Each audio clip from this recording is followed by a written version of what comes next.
Em nome do Pai, do Filho e do Espírito Santo. Amém. Coloca a sua mão assim no seu peito. Entregue agora para o Senhor todo o seu sentir, tudo que está dentro do seu coração. Peça ao Senhor que agora aquiete, acalme, equalize todo o seu sentir, todo o seu ser interior e também o corpo físico, a mente.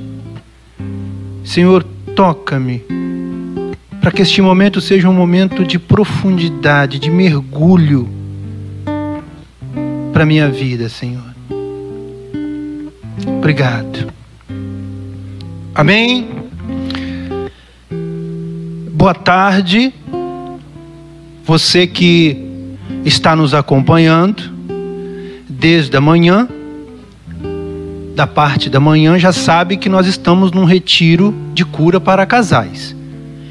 E você que acessou agora, por providência de Deus e vontade dele, com certeza, eu situo você está participando de um retiro de cura para casais. Seja bem-vindo. Eu me chamo Gilson Paixão. Eu sou missionário da comunidade Água Viva. Sou casado com a Andréia, que também é missionária da comunidade. Temos 4 filhos. Profissionalmente, eu atuo como terapeuta de casais, terapeuta de família, né? E para mim é sempre uma alegria estar lidando com pessoas, seja a nível de consultório, seja pregando a palavra de Deus, porque esse é o meu chamado, essa é a minha missão aqui neste mundo. E nós vamos falar nessa tarde sobre o seguinte tema: o papel do marido e da esposa no casamento. E eu já te adianto, e você vai perceber isso durante a pregação, que Deus tem recados específicos para você, marido, e para você, esposa. Então, fiquem muito atentos àquilo que o Senhor quer falar, ajustar, reconduzir e restaurar em nós. Pega a sua Bíblia no livro de Gênesis, né? Capítulo 2. Deixa eu organizar aqui as minhas coisas. Livro do Gênesis, capítulo 2. Eu vou ler com você aqui no versículo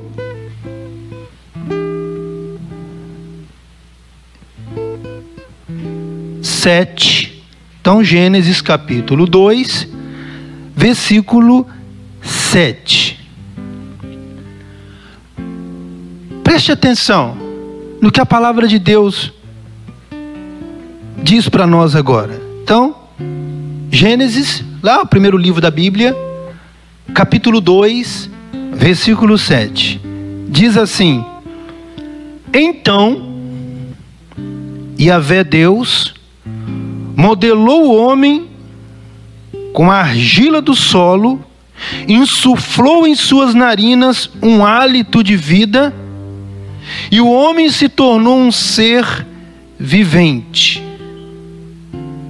No versículo 8: Yahvé Deus plantou um jardim em Éden, no Oriente, e aí colocou o homem que modelara.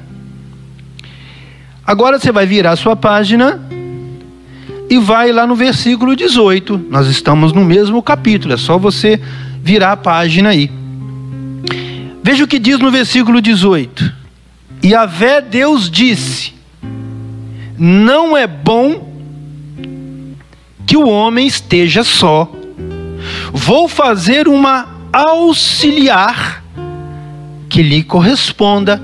Talvez na sua tradução esteja uma ajudadora. E no versículo 21 diz assim: então Yahvé Deus fez cair um torpor sobre o homem e ele dormiu. Tomou uma de suas costelas e fez crescer carne em seu lugar. Depois da costela que tirara do homem, Yahvé Deus modelou uma mulher e a trouxe ao homem. Palavra do Senhor, graças a Deus. Certa vez, alguns fariseus e mestres da lei pararam Jesus, isso você confere lá em Mateus capítulo 19, versículo 3, e perguntaram para Jesus: olha, a lei permite, é lícito um homem dar uma carta de divórcio para uma mulher? A resposta de Jesus foi a seguinte: no começo não era assim. Guarda isso. No começo as coisas não eram assim. Claro que depois Jesus vai desenvolver a conversa com eles, vai dizer que a carta de divórcio não era plano de Deus, não era da vontade de Deus, mas Moisés deu essa carta com a intenção de dificultar essa decisão do divórcio. Moisés quis dificultar o máximo possível, então fez a carta, tinha que cumprir todo um protocolo. Mas não é isso que eu quero chamar a atenção aqui, é da fala de Jesus. Não lestes como era no começo? Então, gente, quando a gente vai falar sobre esse assunto, papel do marido, papel do homem, o papel da esposa, o papel da mulher dentro do casamento. E claro, vocês que são noivos, que estão também participando desse retiro, já é para vocês uma preparação, já é uma boa formação para a vida que vocês vão assumir daqui a pouco, vida de marido e mulher, vão adquirir o sacramento do matrimônio.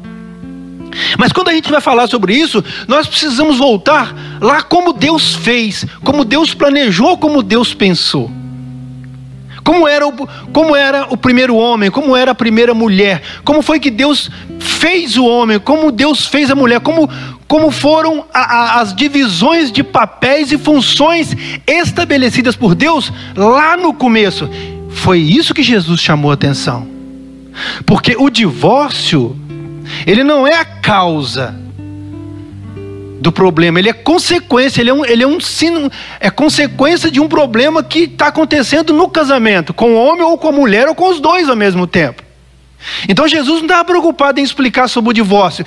Jesus estava querendo mostrar para eles que eles precisavam voltar um pouco atrás e ver que o divórcio já é uma coisa que já consequência, mas que não era assim no começo. E aí eu preciso começar a falar para nós homens. Eu vou gastar um tempo agora, eu peço licença a você, esposa, mas eu preciso agora falar para nós maridos, para nós homens.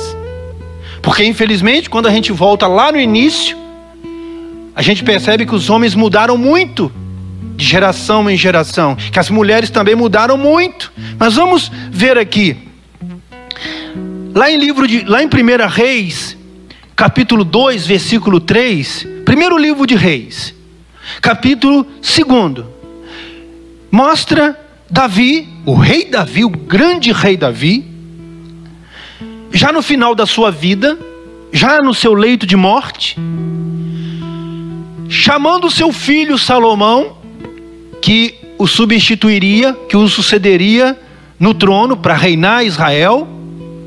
Então Davi chama seu filho Salomão e começa a dar instruções para o seu filho. E veja bem, dentre várias instruções que Davi dá ao seu filho, veja o que aparece aqui no meio. Aproximando-se o fim de Davi, deu ele ao seu filho Salomão as suas últimas instruções. Eu me vou, disse ele, pelo caminho que segue toda a terra. Sê corajoso porta-te como homem, guarda os preceitos do Senhor teu Deus, anda em seus caminhos, observa suas leis, seus mandamentos, seus preceitos e seus ensinamentos, tais como estão escritos na lei de Moisés. Desse modo serás bem-sucedido em tudo o que fizeres e em tudo o que empreenderes. Palavra do Senhor, graças a Deus. Então, a gente percebe aqui que Davi é como que ele entrega uma cartilha, um manual de vida para o seu filho. E ele diz: seja homem. E a gente até estranha. Um pai já para morrer chama o filho, dentre várias orientações, ele inclui essa fala: meu filho, seja homem. Mas eu explico para você por que dessa preocupação de Davi em deixar isso muito claro, como recomendação para o seu filho. Davi estava dizendo para Salomão aqui o seguinte: Salomão,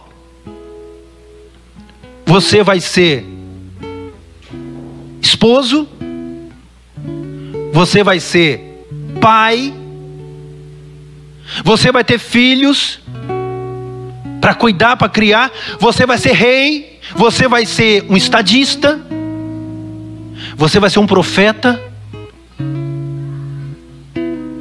você vai ser um soldado, um líder do exército, porque os reis iam combater junto com os exércitos quando iam guerrear o inimigo.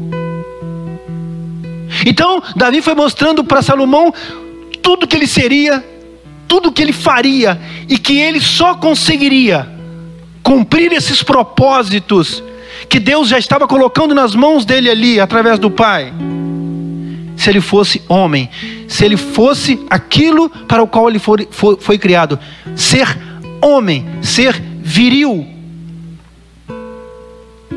saber quem ele era, imagem e semelhança de Deus, saber quem era ele, um homem que tinha uma identidade masculina, era homem com identidade masculina, com masculinidade. Ele precisava entender que ele tinha que estar situado em quem ele era. Isso tinha que estar muito claro para ele, saber quem é ele, porque senão Salomão poderia querer copiar outros reis, Salomão poderia copiar outros modelos de homem, outras posturas, outros estereótipos. Ele precisava saber quem era ele. E Davi quis deixar isso claro para o seu filho. E olha, nós precisamos dizer, existe um projeto hoje, um projeto maligno, um projeto diabólico, um projeto satânico, para desmasculinizar os homens e masculinizar as mulheres. Muita gente passa despercebido por isso, muita gente não liga muito quando ouve isso, mas hoje nós estamos colhendo na nossa sociedade, no mundo, a consequência da nossa displicência, do nosso desinteresse, da nossa desatenção com relação a esse fato perigoso que tem acontecido no nosso meio de maneira bem sutil, um projeto maligno de efeminação dos homens, de geração de crise na identidade masculina dos homens, gerando crise na identidade das mulheres. Homens perdidos, homens em crise, já não sabendo mais se ser viril é uma coisa retrógrada, antiga, agressiva, ou se é algo que precisa ser mantido pelo homem. Mulheres também perdidas, porque os homens estão perdidos. Infelizmente o cenário que nós temos visto aí é qual? De homens assim, caindo num campo de irresponsabilidade, de infantilidade. Homens cheios de conflitos quanto à sua masculinidade. Homens aparentando fraqueza, apesar de toda a virilidade, toda a força, toda a liderança, todos os dons que Deus colocou no homem, o homem tem se sentido enfraquecido, tem vivido cheio de medo, insegurança na vida. Homens sem capacidade de tomarem decisões. E claro que isso respinga no sexo feminino, isso respinga nos filhos e na sociedade toda. E outra coisa séria que temos visto também, uma total inversão de papéis dentro do casamento. É triste a gente falar isso, mas tem se tornado algo comum. Você ver casas em que não se tem um papel definido, quem é o chefe da família, quem é o homem da casa, qual o papel da mulher, qual a função da mulher dentro de uma família. Há uma confusão. As pessoas daquela casa estão perdidas. Os filhos não sabem quem é o pai, quem é a mãe, quem faz o quê, qual a função, qual a missão de cada um. Isso tem sido realidade. Gente, isso é um projeto maligno. E os meios que têm se utilizado, e os meios que têm sido usados pelo mal, para que isso se instale, para que isso se torne realidade, como tem se instalado, como tem se tornado realidade em muitas casas, na vida de muitos homens. Por exemplo, a moda. Olha como está a moda hoje. A moda masculina e a moda feminina. Observe como os homens e as mulheres têm sido apresentados nos filmes.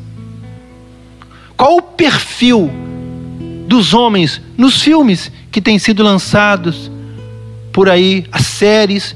Olha como os homens, os jovens têm sido apresentados diante das câmeras, como homens fracos, homens viciados, homens que já estão no segundo, terceiro casamento, homens que são mandados pela esposa, homens que são desequilibrados, que são agressivos, que são autoritários, que matam assim por prazer. Esse é o perfil. Se ele não é um brutamontes, um agressivo, ele é um fraco, é um banana. E você acha, e a gente acha graça quando a gente assiste isso, a gente se diverte, mas a gente não percebe toda uma ideia, toda uma intenção por detrás disso.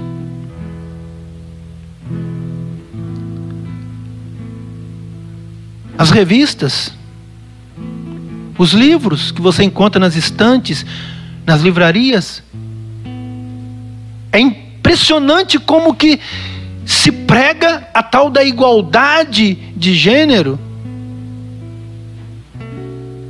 E um meio também ardiloso, talvez um dos mais terríveis contra a masculinidade do homem, é quando o homem ele se vê ferido no seu relacionamento com seu pai, por exemplo. E você pode me perguntar, mas o que tem isso a ver com um homem casado?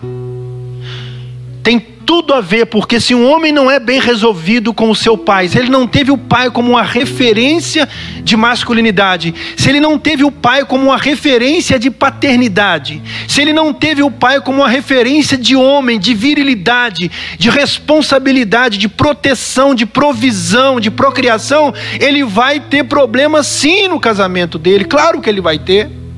Porque um homem em crise na sua masculinidade, pode ter certeza que antes ele já está em crise no seu relacionamento com seu pai, seja através de uma mágoa, seja através de um ódio, seja através de um rancor, ou de um temperamento difícil, um relacionamento conflitante.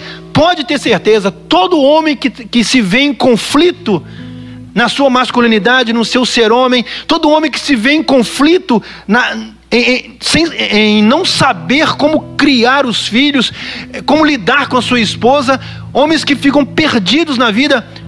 Se você vasculhar, há sim uma situação de ferida paterna aí escondida. A capital de um país pequeno que fica ali naquele meio ali da Finlândia, Noruega, Suécia, naquela região, ela visitou uma região chamada Lapônia. E a capital desse país, desse micro país, ela foi fazer uma visita lá e ela se surpreendeu com o que ela viu. Ela disse que andando por um tempo lá, avaliando os homens daquela região, as mulheres daquela região, ela ficou assustada com o que ela viu. Ela disse que lá é claro, é claríssimo a inversão de papéis naquela sociedade. Eu até trouxe aqui algumas coisas que ela falou, que sim, por exemplo, ela diz assim: olha, os homens da Lapônia adotaram cores e vestuários femininos. A mídia e máquinas de propaganda da Lapônia estavam claramente por trás das tendências, roupas de homem em tom pastéis, estampas delicadas, etc, etc, etc. E aí, mas o interessante que chama atenção aqui é o seguinte: ao ver os homens assumindo o papel de mulheres, ao verem as mulheres assumindo o papel dos homens, ela diz assim: no entanto, vim a saber, os homens não estavam felizes. Pesquisas mostraram que, apesar de a moda para os homens evitar os seus traços masculinos e abraçar características femininas, esses homens estavam descontentes. Os homens da Lapônia estavam deprimidos, buscando tratamento psiquiátrico e geralmente insatisfeitos com a vida. E ela, não vou ler tudo, mas ela fala que as mulheres da Lapônia estavam também infelizes por estarem desbravando um campo de masculinidade, algo que não era vocação delas viverem. Gente, eu estou falando de um estudo, de uma pesquisa, não estou tirando do nada. Então, quando se está fora daquilo que Deus estabeleceu no começo, é o que acontece: desajuste, distorções, e os problemas vêm acontecendo. Por isso o Senhor nos convoca hoje, está aqui, o Senhor nos convoca hoje a sermos homens segundo o seu coração. E agora, volto lá em Gênesis, que nós pegamos agora há pouco, que o Senhor Deus formou o homem do barro, da terra, deu vida ao homem. E uma pergunta que nós poderíamos fazer já de cara aqui, maridos e esposas: quando a gente olha na palavra de Deus, para que Deus criou primeiro o homem e não criou ao mesmo tempo o homem e a mulher? Por quê? Ou para quê? É importante a gente entender aqui o seguinte: a resposta para essa pergunta chama-se propósito. Deus não faz nada sem um propósito. Deus não cria nada sem um propósito. Deus não fez o homem primeiro porque ele é mais importante do que a mulher, porque Deus teve mais carinho, mais desejo de ter o homem do que ter a mulher, porque ele é mais bonitão, porque ele é mais importante. Nada disso. Homem e mulher são importantes para Deus, são em igual dignidade. Ambos são criações de Deus, filhos amados de Deus. Mas Deus criou o homem em primeiro lugar por causa de um propósito. E qual foi o propósito? Para ser um alicerce. Quando você constrói uma casa, a primeira coisa que o engenheiro tem que fazer é o cálculo da fundação. Ele tem que calcular, ele tem que planejar qual é o peso que esse alicerce vai suportar. Ele tem que saber. E ainda pela lei, né? A gente aprende isso na engenharia, tem aqueles 20% ainda de segurança que o engenheiro tem que colocar para garantir mesmo a total sustentação daquela obra. Então a primeira coisa que qualquer construtor faz ao empreender uma obra chama-se a base. Ele tem que preparar a base. Você não começa pelo telhado. E aí, quando Deus faz o homem em primeiro lugar e une o homem à esposa, ele se torna o marido daquela esposa, o homem daquela casa. Deus está dizendo o seguinte: eu criei você primeiro para que você seja o suporte, a base da sua família. E uma casa bem feita, uma casa bem construída, a base muito bem calculada, ela suporta todo o peso daquela casa, a cadeira que vai estar naquela casa, a máquina que vai estar naquela casa, o computador que vai estar naquela casa, o par de sapatos que vai estar sobre aquela casa, todo esse peso já foi pensado e é tudo muito bem sustentado por aquele alicerce, por aquele suporte que está ali. E São Paulo, na primeira carta de São Paulo aos Coríntios, capítulo 3, versículo 11, São Paulo diz assim: quanto ao fundamento, ninguém pode pôr outro diverso daquele que já foi posto, Jesus Cristo. Então Deus usa de pessoas para serem sustento. E você, marido, eu e você, nós somos constituídos por Deus para sermos o alicerce da nossa casa. E o que a gente tem visto hoje, infelizmente? Homens se acovardando diante das pressões que vêm sobre ele, homens se acovardando diante de perseguições, diante de crises, diante de situações que são assim muito grandes na sua vida. Homens que não querem assumir a responsabilidade da paternidade, colocam o filho no mundo, mas quer continuar sendo solteiro, quer continuar seguindo a sua vida, seus projetos individuais. Entra em conflito porque não sabe como vai fazer com a provisão da família. Meu irmão, tudo que você está vivendo na sua vida hoje de marido, tudo que você está enfrentando no seu casamento, por mais dramático que seja, pode ser que você esteja já se arrastando, mas Deus te deu um dom, um propósito, uma missão, e te deu todos os recursos necessários, a você e a mim, de sermos sustento para a nossa família. E não só sustento no campo material, mas também emocional, espiritual. Porque se você olhar a palavra aqui, qual foi a primeira coisa que Deus deu ao homem quando ele o criou? Não foi uma mulher, não foi uma profissão, não foi uma vida financeira abastada, não foi nada de material. A primeira coisa que Deus deu ao homem quando ele o criou foi a si mesmo. Deus deu a si mesmo ao homem, ou seja, a sua presença. Então, os homens têm que entender, e nós casados principalmente, que a prioridade número 1 nossa, o nosso investimento número 1, nós vamos estar cumprindo o natural que Deus estabeleceu para nós, estando na presença de Deus. E eu partilhava com o Luiz, que eu atendo muita gente, eu atendo muitos casais, e só Deus sabe que situações muitas vezes chegam para mim. Eu falo para vocês, sem Deus, sem uma vida de fé, sem estar na presença de Deus, casamento nenhum aguenta, casamento nenhum consegue perseverar, porque realmente os ataques são grandes.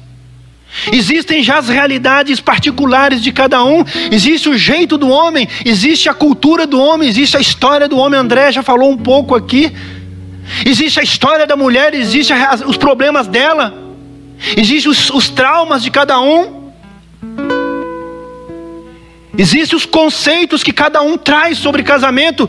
Junta tudo isso com ataques ainda que eles sofrem de mídia, de uma sociedade contrária à família. Se não tiver Deus, não tem terapia, não tem psicologia, não tem psiquiatria que resolve. Não tem jeito. Isso aqui é graça, isso é vontade de Deus. Primeira coisa que Deus fez com o homem, antes de estabelecer ele ser suporte, sustento para a família, foi colocá-lo na sua presença. Depois sim, Deus deu trabalho, Deus deu esposa. E nós, maridos, precisamos mudar a nossa postura naquilo que diz respeito à fé, a ter vida com Deus. Talvez seja mais cômodo para você fugir dos problemas do seu casamento. Talvez seja mais cômodo para você abandonar a sua esposa, abandonar os seus filhos. Talvez seja mais fácil para você chegar para um grupo de amigos numa mesa de bar, ou numa pescaria, ou no futebol, e dizer: eu não estou dando conta, eu não estou mais dando conta dela, eu não estou mais dando conta deles, eu não estou aguentando mais. Isso é uma coisa que eu e você não temos o direito de dizer, porque Deus nos constituiu alicerce, fundamentos da nossa família. E se Deus nos fez dessa forma, Ele nos deu todos os recursos. Se você tem 10 filhos, você tem capacidade de criar todos eles, educá-los, todos eles para Deus, e fazer desses homens e mulheres que Deus te confiou como filhos, pessoas agradáveis a Deus no mundo. Se Deus colocou essa mulher do seu lado, por mais desafiador que seja para você ficar do lado dela, por mais que ela talvez te diminua, por mais que ela te humilhe, por mais que ela não te dê o valor que você merece, você tem todos os recursos para ser alicerce dela, para ser sustento da sua esposa. E se há doença na sua família, se há crise financeira na sua família, se há problemas emocionais na sua casa, se há problemas seja qual for, de pecados graves, não sei, de perseguição, Deus te deu a graça de você ser esse alicerce. Você tem condições de sustentar? Sim. Porque senão Ele não teria te feito esse fundamento. Isso é o homem lá do começo. O homem que sabe quem é. O homem que sabe que é a imagem de Deus, que não fica copiando modelos masculinos deteriorados, disfuncionais, corrompidos por aí. O homem do começo é um homem que sabe que ele é alicerce, que ele é base, que ele é sustento. E Deus calculou todo o peso da sua família antes de constituí-la, antes de colocá-la nas suas mãos. Deus colocou 20% a mais de garantia para que você não fraqueje, para que você não arreie ou desista. Apesar que a gente tem visto homens desistindo facilmente porque tem que trocar a fralda do filho, porque tem que virar a noite cuidando do filho. Homens desistindo do casamento por causa de uma crise, 2 crises, 3 crises. Não, nós não temos esse direito. Nós não podemos nos dar esse luxo, porque alicerce é alicerce. E se eu tiro a base de uma casa, a casa cai. E infelizmente tem muitos casamentos aí que a gente tem visto que parece que estão sob a areia movediça. Mulheres afundando, esposas afundando, porque os homens já estão afundados, eles são a base. Gente, e por quê?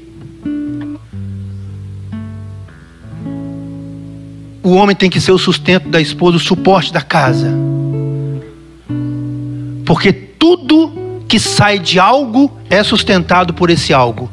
Nós viemos de Deus. Deus é o nosso sustento, Ele é o nosso Pai, Ele é o nosso Senhor, Ele é o que cuida de nós. Deus nos sustenta na nossa passagem por essa terra. Deus tirou o homem do barro e Deus fez a mulher do homem. Deus criou o homem, Deus criou a mulher, mas Deus fez a mulher do homem. A mulher sai do homem. Isso já é um recado para nós homens. Por isso que nós temos a missão de sustentar as nossas esposas e sermos alicerces e sermos terreno firme para essas mulheres. Mas o que a gente tem visto, infelizmente, é troca de esposa, são aventuras, não está dando certo, eu vou pegar outra, vou fazer isso, vou fazer aquilo. Começam a mudar aquilo que Deus estabeleceu lá no começo. O provedor, o protetor, a proteção, a procriação. Homens que batem no peito quando se casam, batem no peito para dizer: eu não quero saber de ter filhos, quero namorar bastante a minha esposa, quero curtir minha vida, quero construir meu patrimônio. Que filho nada! Estão negando aquilo para o qual Deus o estabeleceu como propósito para aquele que é chamado ao casamento. E aí as coisas começam a complicar. E é interessante aqui, né? Falando agora um pouquinho das mulheres, e abrindo um parênteses importante, lá em Gênesis 2:18, nós já vimos aqui, Deus fala: não é bom que o homem esteja só. Interessante, de tudo que Deus criou, de todo o planejamento de Deus, de todo o projeto de criação de Deus, é muito interessante que só aqui você lê Deus não satisfeito com uma situação que Ele mesmo, como Deus, criou. E Ele olha para o homem e diz: não é bom que o homem fique só. E aí o que Deus faz? Ele cria a mulher. E qual foi a expressão que Deus usou? Vou fazer uma auxiliar, uma ajudadora que lhe corresponda. E aqui, às vezes há um entendimento errado dessa palavra e dessa expressão. Auxiliar vai lembrar o quê? Auxiliar de escritório? Não que eu estou aqui depreciando a profissão. Entenda o contexto aqui da minha fala, por favor. Uma criança que ajuda uma pessoa, o fulano que ajuda o patrão. Não, auxiliar, uma ajudadora. Muitas vezes as pessoas fazem uma interpretação errada, diminuindo as mulheres, rebaixando as mulheres. E isso ainda complica mais as coisas. Isso é falta de entendimento, isso é falta de maturidade. Quando Deus diz, farei uma ajudadora que lhe corresponda, e olha, a palavra ajudadora no hebraico significa ezer. Ezer tem a ver com força, fortaleza também, sustentação também. E a palavra ezer também significa socorro de Deus, ajuda de Deus. Então, para você, esposa, que muitas vezes se sente diminuída ou entra em parafuso quando você lê isso, fica tranquila que você não tem ideia da importância que é você para a vida do seu marido. Ainda que ele não saiba disso, mas ele não pode mudar isso, porque isso é determinação de Deus. E aquilo que Deus determina, o homem não pode mudar. Ele pode fingir que não vê, ele pode querer não viver, mas é fato que a sua importância dentro do casamento, para que esse casamento prospere e seja um casamento bacana, bonito, harmonioso, alegre, depende também da sua presença. E aí, continuando aqui então, ajudadora, olha só que beleza. No Antigo Testamento, a palavra ajudar, ajudador, é a mesma que Deus usou aqui para a mulher. No Antigo Testamento, a palavra ajudar era usada para descrever Deus quando ele socorria o seu povo.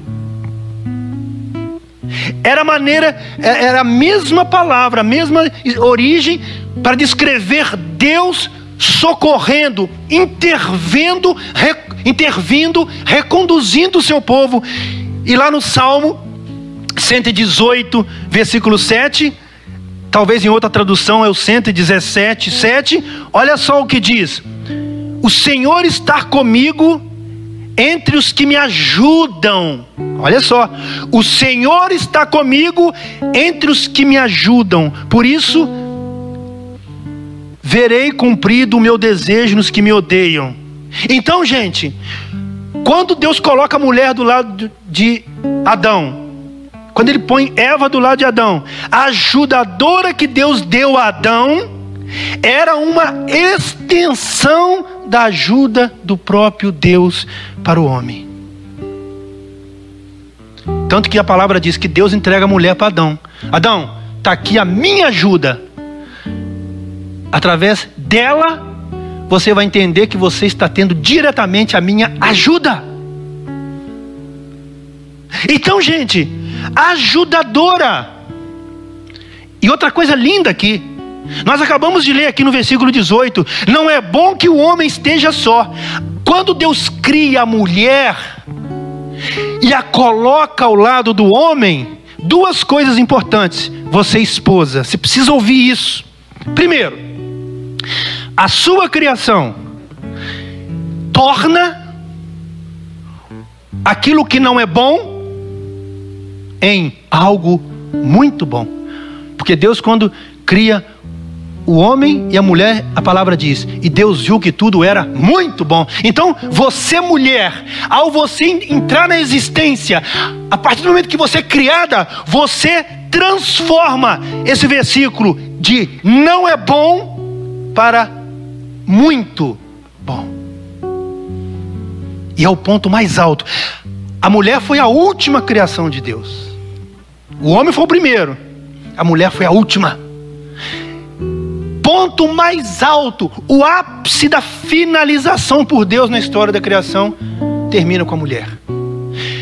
E qual o recado que Deus está dando para mim, marido, e para você, marido, que está escutando agora? Deus tem um propósito. Deus tem uma missão para você dentro da sua família, que é ser o cabeça. Deus me chama, uma vez que eu me casei, Deus me torna cabeça da minha esposa, cabeça dos meus filhos e da minha casa. E isso não me faz mais importante do que a minha esposa, do que a sua esposa. Não, é função. Nós não estamos falando aqui de algo que qualquer homem vai ter. Dentro do casamento, quando você se casa, automaticamente Deus te constitui cabeça da sua casa, chefe, alicerce, sacerdote, aquele que, o guardião da sua casa, o provedor, o protetor da sua família. Deus nos constitui enquanto homens. E vou te dizer o seguinte, a palavra diz, seja homem. Há muitos projetos no seu coração, há muito o que fazer nesse mundo, há muito para ser feito por Deus nesse mundo através de você, através de mim. E presta atenção agora, meu irmão. Não ignore a ajuda de Deus, a extensão da ajuda de Deus que se chama mulher, a sua esposa. Porque se você ignorar a sua esposa, se você tapar os ouvidos para os conselhos da sua esposa, ai de você, meu irmão, que não aceita as sugestões da sua esposa, que não acolhe a sabedoria, a inteligência, a capacidade, os talentos, a sensibilidade, a visão detalhista que a sua esposa tem. Você não cumprirá os propósitos de Deus que Ele estabeleceu para você nesse mundo. Você não vai chegar a lugar nenhum. Ai de você, marido, se você não aceitar a sua esposa. O seu papel de cabeça, a sua missão de ser o cabeça, de liderar, de levar a família para frente, depende de você acolher essa ajuda de Deus, que é a sua esposa, que Deus colocou do seu lado. Eu fico envergonhado quando eu vejo maridos trocando as suas esposas por coisas tão baratas, coisas tão fúteis que existem por aí. Homens que trocam as esposas por causa de um carro, por causa de uma vara de pescar. Homens que trocam as suas esposas por outras mulheres que não ajudaram em nada fazer você ser o que você é hoje, o que você construiu hoje na sua vida. Isso é uma crueldade, isso é uma maldade que você está fazendo diante de Deus e diante da sua família.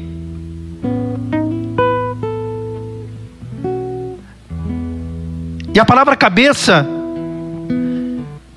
a origem grega da palavra cabeça é kefale, assento de autoridade.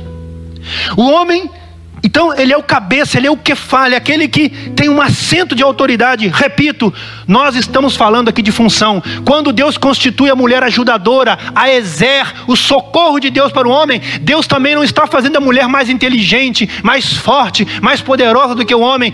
São funções, são papéis definidos, estabelecidos por Deus. E digo para você, marido e esposa, se fizerem diferente, vai dar problema no casamento se vocês já não estiverem vivendo. Mas aí vamos lá. Talvez você, marido, me diz assim: Gilson, eu até tento ser homem da casa, mas a minha mulher parece um general aqui dentro de casa. Ela não me deixa ser o homem que eu sou chamado a ser. E aí eu te pergunto, como foi sua criação na sua família de origem? Esse homem responde: lá em casa era assim também. Parece que é uma repetição aqui no meu casamento. Meu pai provia a casa, ganhava um bom dinheiro, mas quem definia tudo era minha mãe, quem mandava era minha mãe, quem ditava as regras era minha mãe, quem dizia que podia e não podia era minha mãe. Eu aprendi assim, essa foi a escola que eu tive. Ou então você encontra uma mulher, uma esposa que teve uma casa parecida. Eu não sei porquê, mas parece que eu procurei um homem que fosse igualzinho o meu pai, um banana, para eu mandar nele. Eu não sei por que acontece, mas no final é eu que estou resolvendo tudo, é eu que estou dizendo tudo, é eu que estou determinando tudo, é eu que estou mandando em tudo. E aí, tem jeito? Já que eu fiquei 10, 20, 30 anos vendo isso na minha frente, essa foi a minha escola, essa foi a cultura que eu adquiri, tem jeito sim. a partir de hoje vocês dois se entenderem e um ajudar o outro. Mulher, aquilo que couber ao seu marido fazer, não faça. Aquilo que for para ele fazer, não faça. Marido, aquilo que é para sua esposa fazer, não faça, porque você vai estragá-la mais ainda. Seja firme, seja homem. E eu falo para você, esposa, seja mulher, seja firme também.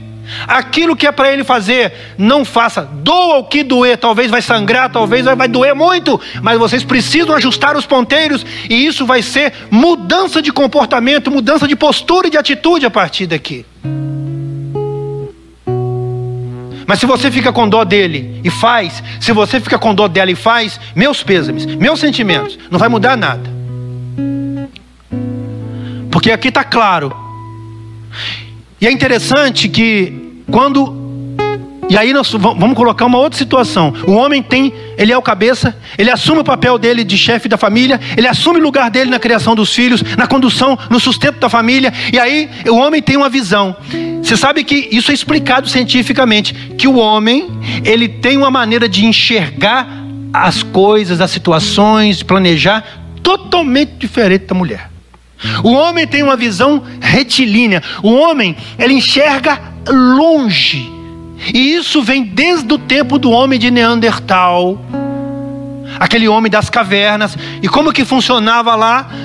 Naquela época, o homem das cavernas saía para caçar, a esposa ficava em casa cuidando dos filhos. E esse homem, ao sair para caçar, ele precisava visualizar primeiro a caça, ele precisava enxergar a caça ao longe para ele não perdê-la, para que ele monte uma estratégia de pegar aquela caça. Então ele foi desenvolvendo essa capacidade de olhar longe e ver a situação, analisar a situação, se planejar e agir para ter aquela caça. E a mulher ficava em casa e ela foi desenvolvendo a seguinte capacidade: como ela ficava sozinha, havia matas, havia predadores, ela ficava para se proteger e proteger os filhos, olhando com detalhe movimentos mínimos, para que nenhuma presa a pegasse de surpresa junto com seus filhos. Então a mulher, ela foi desenvolvendo uma capacidade de detalhes.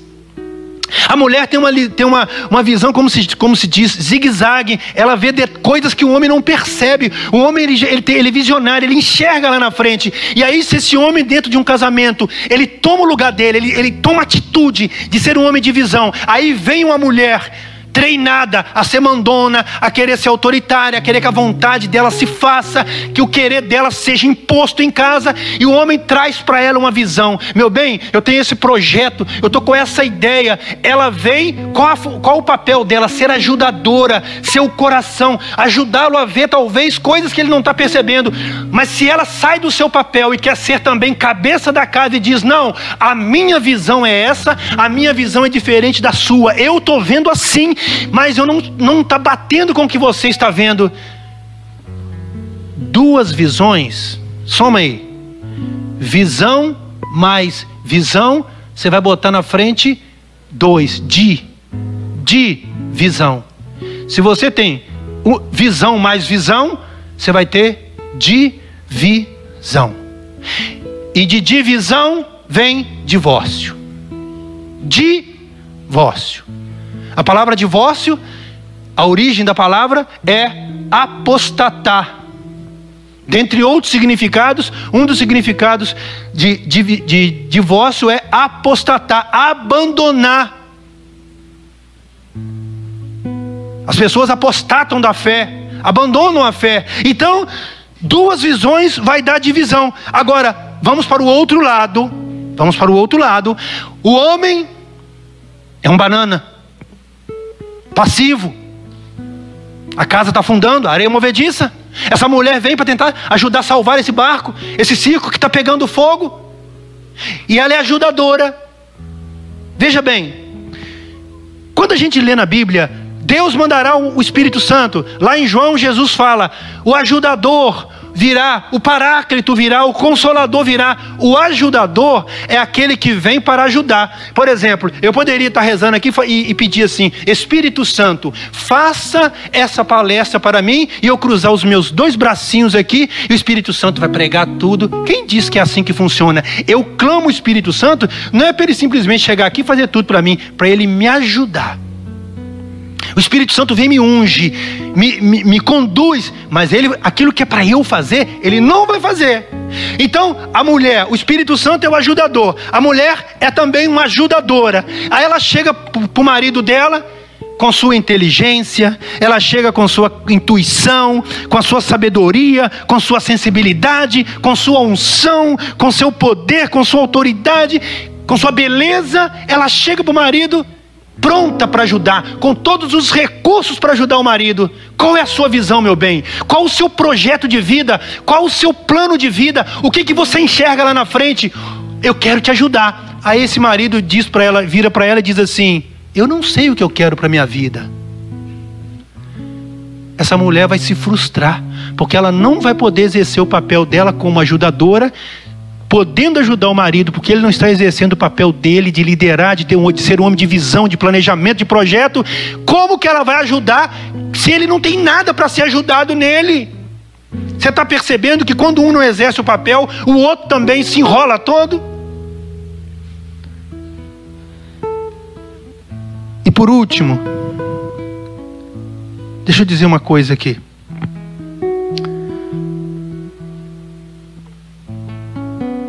Foi feita uma pesquisa, um sociólogo francês, ele fez uma pesquisa, um estudo de 2.000 civilizações. Dessas 2.000 civilizações, ele percebeu que 55 eram unissexuais, ou seja, não havia definição clara de papel entre homem e mulher, macho e fêmea, nessas 55 civilizações. Não havia definição de papel claro dentro das casas e das famílias que compunham essas 55 civilizações. O que ele percebeu? Que as 55 civilizações, essas 55 civilizações foram se destruindo, foram desaparecendo, até que não sobrou nenhuma. Das 2.000, apenas essas 55 que não tinha papéis definidos, que não tinha liderança definida em casa, que não tinha um cabeça, que não tinha o homem definido, exercendo seu papel, a mulher exercendo seu papel, elas foram desaparecendo.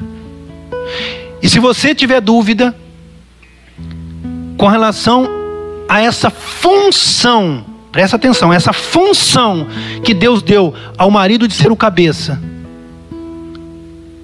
daquele que governa a casa. Se você tiver em dúvida ainda com relação ao seu papel, esposa, de ser exer, ajudadora, porque o seu marido só conseguirá ser o cabeça se ele aceitar a sua ajuda, e vice-versa. É só você pegar 1 Coríntios 11, versículo 3, que você vê lá. 1 Coríntios 11, versículo 3, está escrito lá: Deus é o cabeça de Cristo. Quer ver? Rapidinho aqui, eu pego para você ver, ó. Tá aqui, ó. 1 Coríntios 11, versículo 3, ó. Quero, porém, que saibais que a cabeça de todo homem é Cristo, a cabeça da mulher é o homem, e a cabeça de Cristo é Deus. 1 Coríntios 11, 3, está aqui. Quero, porém, que saibais que a cabeça de todo homem é Cristo. A cabeça da mulher é o homem. E a cabeça de Cristo é Deus. O homem, antes de ser o cabeça da mulher e dos filhos, ele tem que se submeter àquele que é o cabeça dele, que é Jesus Cristo. Alguém, meu irmão, que é cabeça meu e seu, chama-se Jesus Cristo. Lembra lá do começo que eu disse que a primeira coisa que Deus deu ao homem foi a si mesmo, a sua presença, a intimidade? Então você precisa, para que você entenda o seu papel nesse mundo, no casamento, você precisa estar na presença de Deus, porque essa é a nossa primeira vocação, quando Deus nos criou. Estar no Éden, lugar de intimidade, na presença de Deus. Então vai agora, já colocando para Deus, tudo que você decide, tudo que você, a nova postura, se você está com o seu cônjuge, se una a ele e rezem juntos. Talvez vai ser necessário aí até um pedido de perdão um para com o outro, por um não estar exercendo o seu papel e por não estar deixando o outro exercer o seu papel.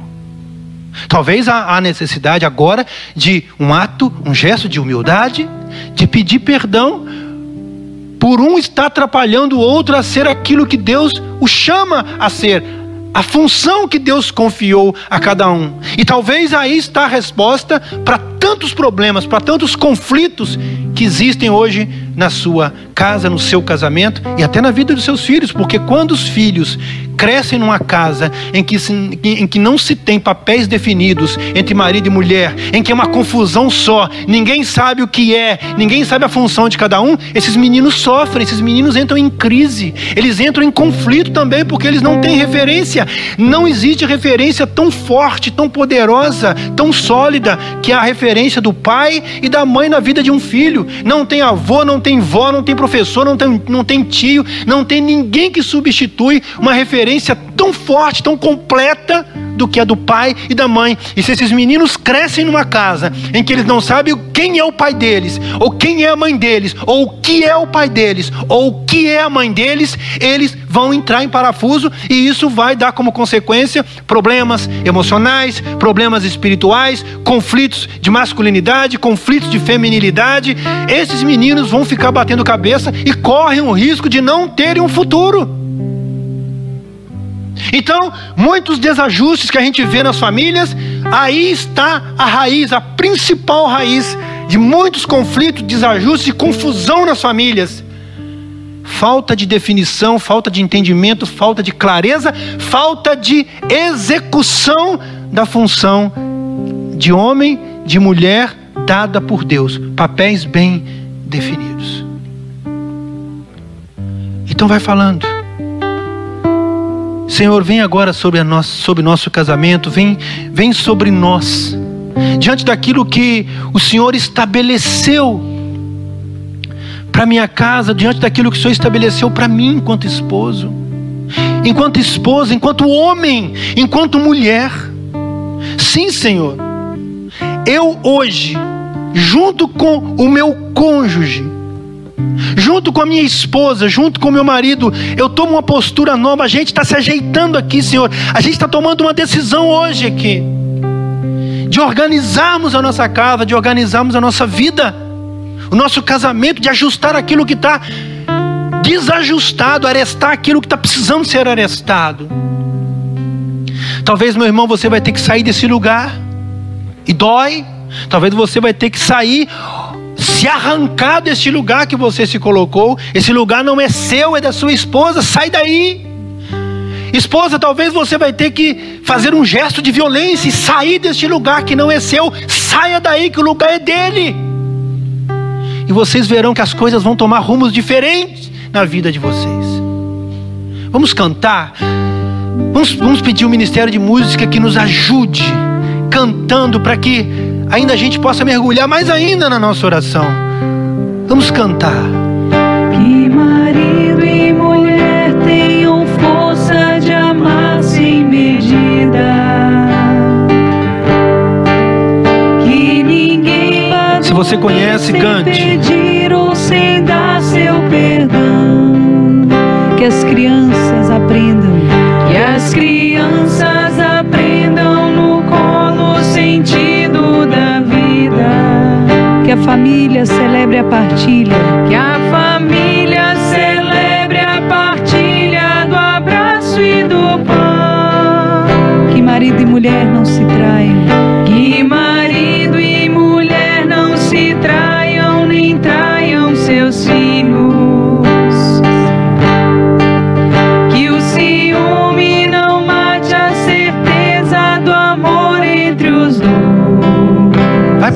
atenção na letra. Que no seu firmamento a estrela que tem maior brilho. Seja firme a esperança, seja firme a esperança de um céu aqui mesmo e depois. Declare que a família comece e termine sabendo onde vai. E que o homem carregue nos ombros. E que o homem carregue nos ombros a graça de um pai. Que a mulher seja um céu de ternura. Que a mulher seja um céu de ternura, conchego e calor. E que os filhos conheçam a força. E que os filhos conheçam a força que brota do amor. Canta, declara. Abençoa, Senhor, as famílias. Amém. Abençoa, Senhor, a minha também. Canta isso. Abençoa, Senhor, as famílias. Amém. E agora nós vamos fazer o seguinte: nós aprendemos pela palavra de Deus, e aprendemos também pelos ensinamentos da Santa Igreja, que o Espírito Santo, quando ele é derramado com uma missão específica, com a função muito bem definida, que é a nossa santificação, que é a nossa conversão, que é o fortalecimento da nossa fé. E agora eu convido você, marido, a colocar, claro, se você estiver sozinho, estiver sozinha, você reza para você e reza por ele, por ela. Agora, um vai rezar pelo outro. Então você, esposa, se estiver sozinha, você vai rezar pelo seu marido. Você, marido, se estiver sozinho, você vai rezar pela sua esposa. Então você vai colocar, se for noivo, né? Um reza pelo outro. Se vocês estiverem juntos, noivos, pedindo ao Senhor que já prepare vocês, que já trabalhe, pedindo ao Espírito Santo que trabalhe o coração de vocês para aquilo que vocês viverão no sacramento do matrimônio. E vai pedindo o Espírito Santo, né? Porque o Espírito Santo, ele é o santificador. O Espírito Santo é aquele que santifica, que transforma, que muda todas as coisas. O Espírito Santo, ele é o santificador, aquele que purifica, aquele que arruma a casa do nosso coração. Então você, marido, faça agora, exerça o seu chamado de estar na presença de Deus. Coloque em prática agora esse seu chamado a ser um homem alicerce espiritual para sua família também, suporte espiritual, e reze com autoridade para sua esposa. Vá pedindo: Espírito Santo, toca a minha esposa, concede a ela a graça de ser a ajudadora, a extensão da tua ajuda na minha vida.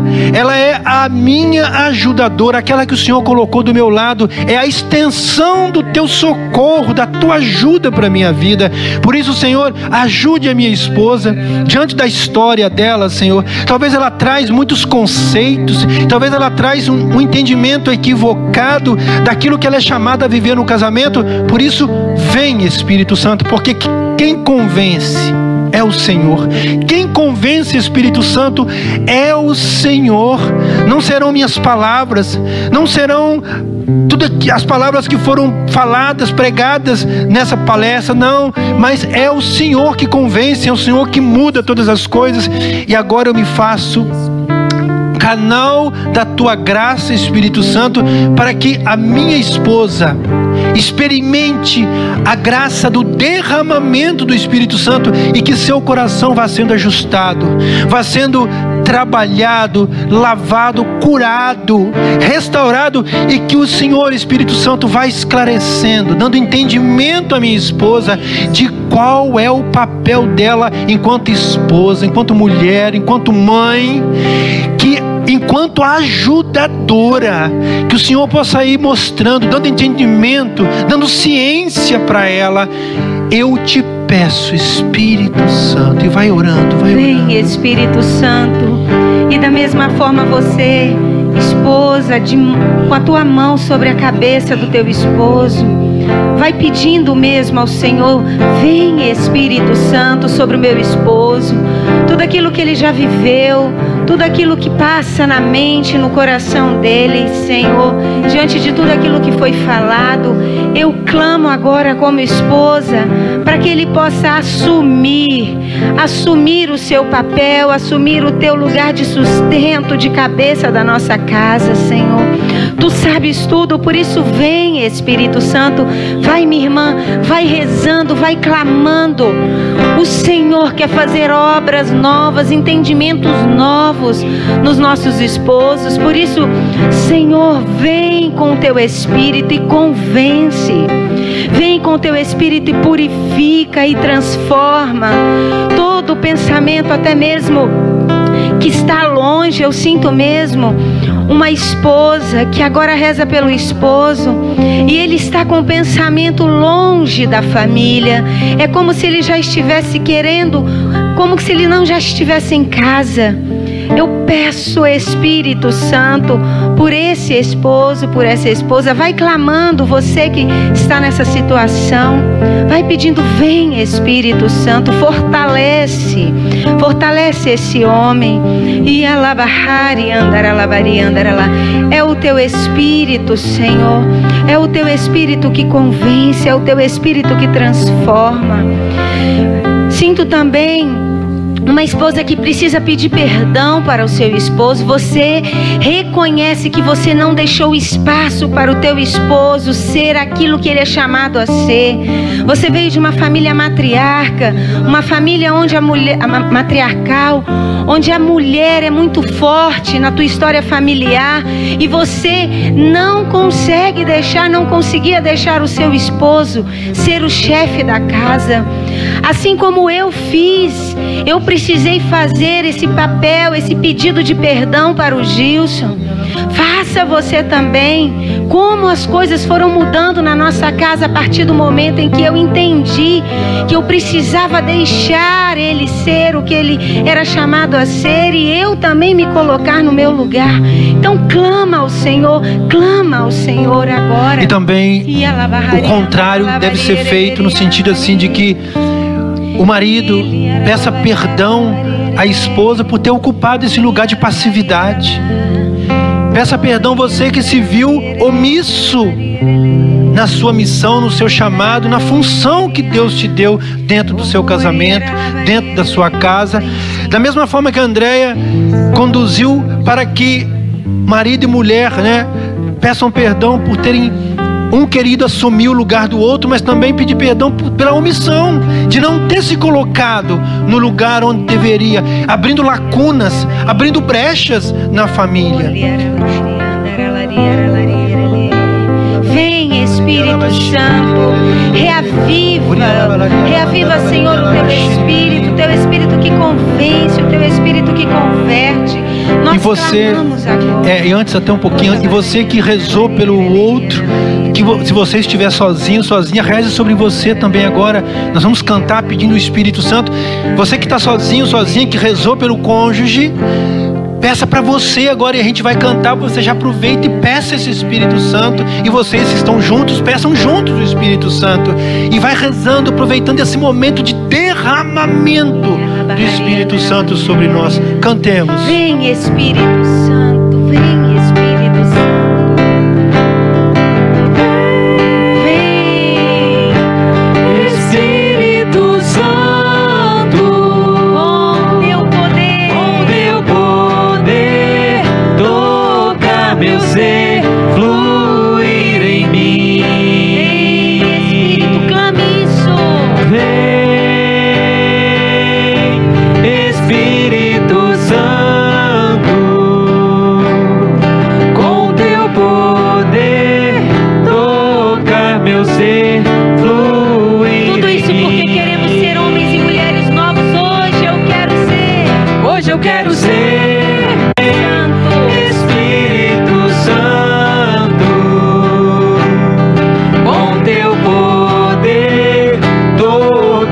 você fluir em mim. E talvez você, homem, esteja pensando agora, né, durante esta oração: mas eu não sou digno de assumir a liderança da minha casa. Eu não sou digno, eu não me sinto digno para ser o cabeça da minha família diante da minha história, diante das coisas que eu já fiz, das traições que eu já fiz com a minha esposa, com meus filhos, das coisas erradas, das mentiras que eu já vivi e já contei para minha esposa e para os meus filhos. Talvez você se sinta até encurvado fisicamente para rezar, porque você traz esse peso de erros, de pecados, de desvios, de vacilos que você deu no passado. Meu irmão, Deus está te reerguendo, Deus está te reconstituindo, alicerce, sustentáculo da sua família. Deus está retomando, devolvendo a você aquilo que é seu, que é inerente a você, ser fundamento, ser alicerce concreto, firme para sua casa. E que você não fique olhando aquilo que você já fez. Acolha o perdão de Deus, acolha a segunda chance. Amém. Que Deus dá a você de recomeçar. Talvez você se sente, desculpa, eu vou usar uma expressão até meio forte, emporcalhado por tanta coisa que você já fez na sua vida, por tantos erros gravíssimos, que a sua esposa talvez nem saiba de tudo, e você não se sente homem, e aí você fica inibido de ser o cabeça, de educar os filhos, de fazer as suas funções de pai com os filhos, de marido com a esposa, porque você fica constrangido pelo que você já fez. Eu não mereço, eu não sou digno. O Senhor está agora retomando, reconstituindo em você aquilo que você é chamado a ser, a fazer e a viver na sua casa.